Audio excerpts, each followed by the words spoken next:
Bu yaxınlarda oxuduğum faydalı kitablardan biri də Ağa Hacıbəylinin Ailə əsəridir.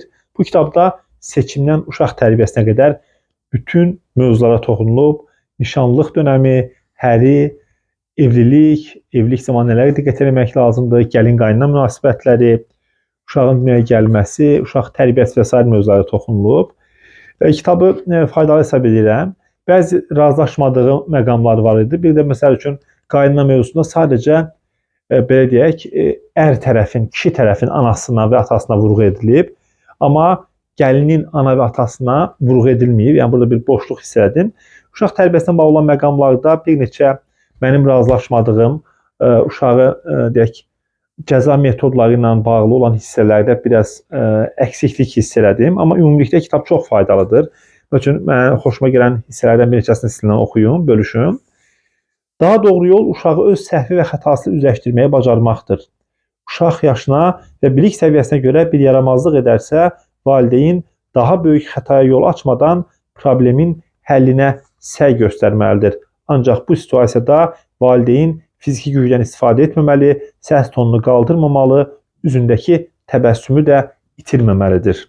Daha sonra uşağın əməllərinə verilən əsl dəyər onun çalışmasını, zəhmətə qatlaşmasını və təlimə sevgi ilə yanaşmasını təmin etməkdir. Bu da qısqanclıq mövzusuna toxunulub. Daha sonra burada maraqlı bir cümlə var gəlin-qaynana məsələlərində. Deyir ki, zavallı kişinin bəlkə də həyatdakı ən məzlum duruşu anası ilə həyat yoldaşı arasındakı qara-güruh mənzərəni müşahidə etməsidir. Sonra həmin problemdən çıxışla bağlı da 5-6 variant təklif edir Ağa Hacıbəyli. Ümumilikdə kitabın mündəricatına baxsaq, çox maraqlı mövzulara toxunulub. Kitab təxminən deməli 193 səhifədir. Qiyməti 8 manat 50 qəpikdir. Nimta yayınları tərəfindən nəşr olunub. Çox maraqlı məqalələrdən ibarətdir.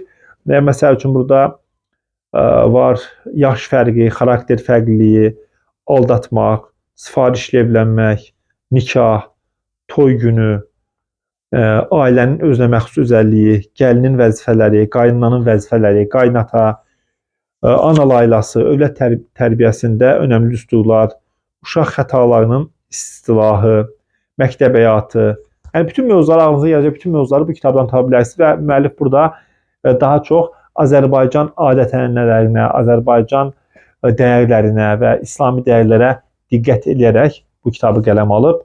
Belə tanış olun və kitabı oxuyun. Faydalı hissələrini də öz həyatınıza tətbiq edin. Növbəti kitablarda, növbəti videolarda görüşmək ümidi ilə.